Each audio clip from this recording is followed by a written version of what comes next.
السلام عليكم ورحمة الله تعالى وبركاته. في درسنا الثالث من دروس الميكانيك سنتطرق إلى جزئين. الجزء الأول التعرف على التأثيرات الميكانيكية c'est-à-dire les actions mécaniques, et la deuxième partie الجزء الثاني نتعرف على la force القوة. إذا سنبدأ بمشيئة الله بشطرنا الأول les actions mécaniques dans ce vidéo. Pour avoir une action mécanique, au moins, il faut deux objets, un objet A et un objet B. De telle sorte, si A réagit ou exerce une action sur B, on dit que A, puisqu'il exerce cette action, on appelle un acteur ou un auteur. Et puisque B, il va recevoir cette action, on appelle un receveur. Donc, on appelle action mécanique une action exercée par un objet A, l'acteur, sur un autre objet B, le receveur. إذا مفهوم التأثير الميكانيكي وهو على الأقل يكون لدينا جسمين A و B. إذا كان A بالطبع يقوم بهذا التأثير أو يفعل هذا التأثير اللي هو الفاعل فنسميه بجسم مؤثر، وإذا كان B هو الذي يتلقى أو يخضع لهذا التأثير فنسميه بالمؤثر عليه le receveur. Chaque action mécanique a deux effets. إذا لكل تأثير ميكانيكي مفهومان أو مفعولان. إذا المفعول الأول l'effet statique، مفعول سكوني، بحيث نجد في المفعول السكوني أن كل تأثير ميكانيكي إما أن يقوم بتشويه جسم أو المساهمة في توازنه. C'est-à-dire, chaque action mécanique, soit il peut produire la déformation d'un objet ou le maintenir en équilibre. On prend les deux exemples suivants. Un corps S suspendu à l'extrémité d'un fil. Donc on voit bien ici, si on veut chercher qui est l'acteur, c'est le fil, par exemple, et S, c'est le receveur. إذا الخيط هو المؤثر وجسم S هو المؤثر عليه. إذا ماذا يفعل هذا الخيط لهذا الجسم؟ فهو أوتوماتيكيا بالطبع يحمله. متى كان يحمله؟ إذا نلاحظ على أن الجسم S في حالة سكون. إذا عوض أن نقول في حالة سكون، إذا نلاحظ أو نقول على أنه في حالة توازن، وبالتالي إذا فتأثير بالطبع المطبق من طرف الخيط على جسم S فهو يساهم في بالطبع توازن هذا الأخير يعني الجسم S. Donc l'action exercée par le fil maintient en équilibre le corps S. في المثال الثاني نلاحظ الرياضي يحاول أن يقفز بالزعنة إلى أن athlète بالطبع le saut, ce qu'on appelle le saut de la perche. Donc on voit bien que l'acteur c'est l'athlète, le receveur c'est la perche. Donc l'action exercée par l'athlète sur la perche, qu'est-ce qu'il fait? Bien sûr, il déforme بالطبع la perche. Donc c'est pourquoi l'action exercée par l'athlète déforme la perche. C'est-à-dire que أنه الرياضي عندما يقفز فهو ماذا يفعل؟ أكيد هو يقوم بتشويه شكل الزعنة. Donc ça c'est l'effet statique. Deuxième effet dynamique. Dans un effet dynamique, on voit bien que une action mécanique, soit il va créer un mouvement ou il va le modifier. C'est-à-dire que في حالة المفعول التحريكي التأثير الميكانيكي إما أنه سوف يخلق لنا حركة أو يقوم بتغيير هذه الحركة. إذا بالتالي une action mécanique peut provoquer ou modifier le mouvement d'un objet. إذا ليتضح ذلك نأخذ المثالين التاليين. بالطبع الرياضي يحاول أن يضرب الكرة بالقدم. Dans ce cas, on sait bien que l'acteur c'est le pied du joueur et le receveur, c'est la balle. Donc, qu'est-ce qu'il va faire? Automatiquement, on voit bien que la balle, il est immobile. إذا في حالة سكون لا تتحرك. automatiquement بالطبع فإن القدم بالطبع تخلق لها حركة. لذلك l'action exercée par le pied provoque un mouvement بالطبع ولا le mouvement du ballon. المثال الثاني رياضي يرد الكرة بالمضرب. Donc, la raquette renvoie la balle. Si on veut chercher الجسم بالطبع المؤثر, l'acteur, donc c'est la raquette, et le receveur, c'est la balle.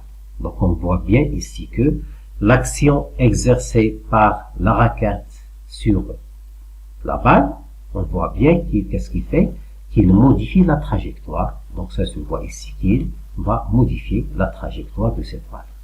Donc, en même temps, il peut aussi modifier la vitesse de la balle. Donc, la vitesse et la trajectoire, ça explique que la balle, elle est en mouvement, ou il a été en mouvement, donc il va modifier le mouvement de la balle. Il y a deux types d'actions mécaniques. هناك صنفان من التأثيرات الميكانيكية. التأثير الأول action mécanique de contact, تأثير بالتماس, ou action mécanique à distance, تأثير عن بعد. إذا بالنسبة للتأثيرات الميكانيكية بالتماس, action mécanique de contact, par exemple, on va prendre le même exemple qu'on a étudié dans la première cas. Donc, un corps S est suspendu par le fil. Donc, on voit bien que l'acteur, c'est le fil et le corps S, c'est le receveur. Donc, entre le fil et le receveur, on voit bien que le receveur, il est en contact avec l'acteur. Donc, ce contact, c'est ce point. Donc, puisque l'acteur, il est en contact avec le receveur, on dit bien que c'est une action de contact. بما أن الخيط بالطبع يمس الجسم المؤثر عليه، بما أن المؤثر والمؤثر عليه يتمسان، إذا نقول على أن هذا النوع من التأثير الميكانيكي هو تأثير بالتماس. في هذه الحالة le fil est en contact avec le corps S pour le maintenir en équilibre.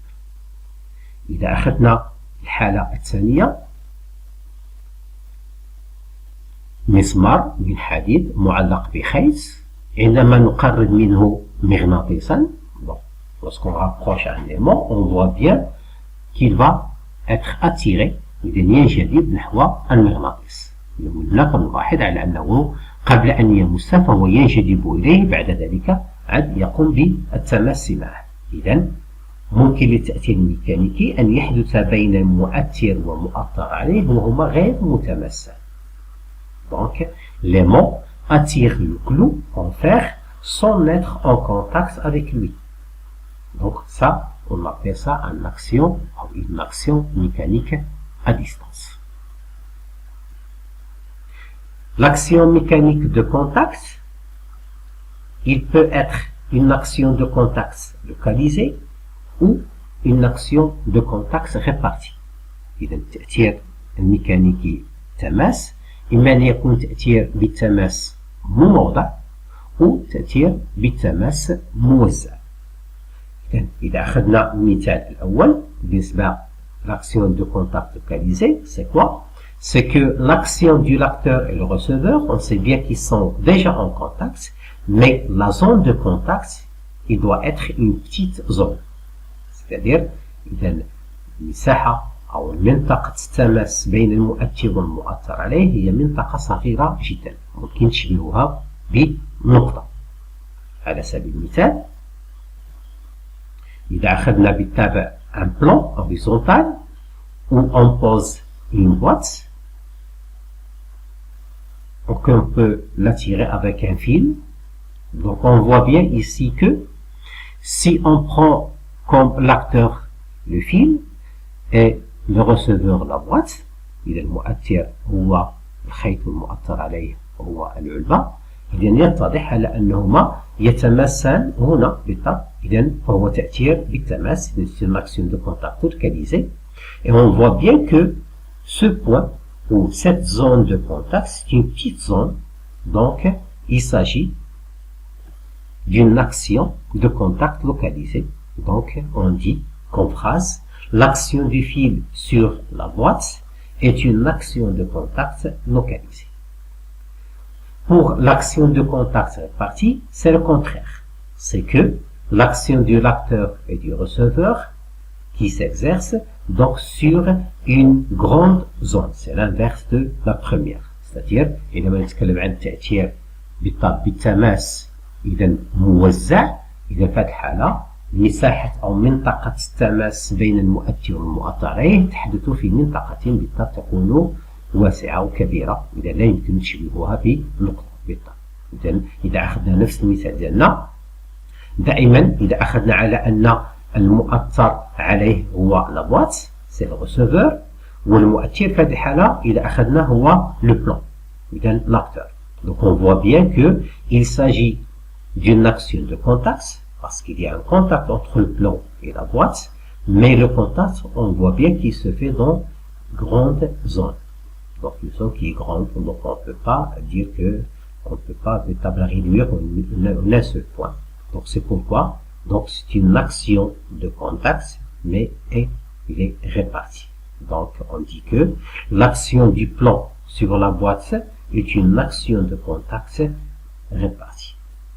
Donc كتذكير، إذا أصناف التأثيرات الميكانيكية صنفين، هناك التأثير بالتماس والتأثير عن بعد، ويتضح على أن التأثير بالتماس بالطبع في نفس الوقت بالطبع هناك تأثير بالتماس مموضع localisé, ou on peut dire aussi ponctuel. Donc localisé ponctuel c'est la même chose. وهناك تأثير بالتماس مموضع بالطبع موزع إذا réparti. Donc مموضع وموزع.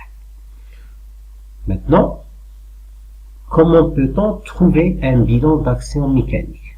Et cette question, on va la trouver toujours dans les exercices, c'est-à-dire il nous demande d'établir le bilan d'action, ou on peut dire aussi de faire l'inventaire des actions mécaniques. Donc dans ce cas إذا بغينا نقوم بجرد القوى أو جرد التأثيرات الميكانيكية المطبقة على الجسم. إذا أول ما يجب فعله هو donc معرفة ce qu'on appelle le système étudié. Donc toujours il faut savoir qu'il y a le système étudié. Le système étudié c'est quoi? C'est l'objet dont on étudie le mouvement. C'est-à-dire si on peut dire, donc il faut préciser qui est le receveur. Donc si on ne précise pas dans la question qui est le receveur, donc on va donner toutes les actions mécaniques d'étape qui se trouvent dans notre exemple. Mais si on précise le système étudié, هو الجسم المدروس، إذا سيسهل علينا أن نبحث أو نقوم بجرد التأثيرات الميكانيكية المطبقة على هذا الجسم أو هذا بالطبع المجموعة. لأن le système étudié peut être بالطبع un objet, il peut être aussi 2 ou 3 objets. Après ça, on va faire le bilan d'action. Donc le bilan d'action c'est quoi? Donc c'est lister les actions qui s'exercent sur le système étudié, c'est-à-dire donner quelles sont les actions de contact et quelles sont les actions de بالطبع à distance. بعد ذلك نقوم بجرد التأثيرات المطبقة على المجموعة المدروسة، وذلك بجرد أو بإحصاء بالطبع تأثيرات التماس وتأثيرات عن بعد. Merci.